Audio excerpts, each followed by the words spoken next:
Yesterday on Answers for Living, we looked at one reason we should believe that Jesus was raised from the dead. The number of eyewitnesses. That is amazing. Today we want to look at another proof of the resurrection.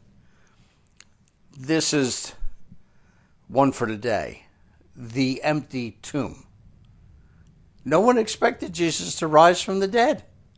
Even though his disciples were told he would come back to life, they didn't understand it. They were not looking for Jesus on that Sunday. The women who went to the tomb on Sunday morning, they weren't going to see a tomb that was empty. They were going to put spices on a body, but they wondered who would move the stone that was in front of the tomb.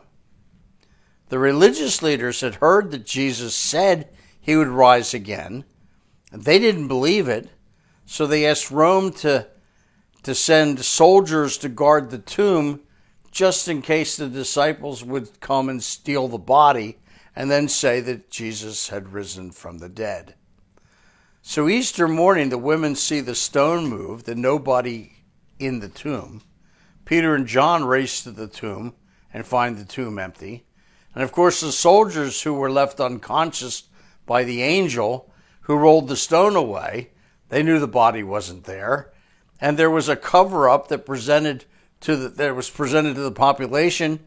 The disciples came and stole his body. And when the Gospel of Matthew was written 30 years after the resurrection, that lie was still in circulation at that time. So the tomb was empty, and no one ever found the body. Now,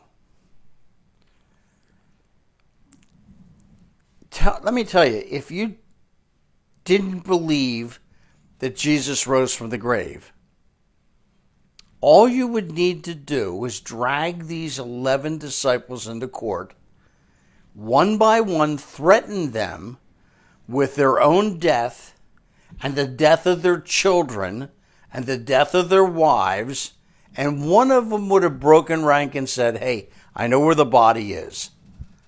But it never happened because everybody knew he was raised from the dead.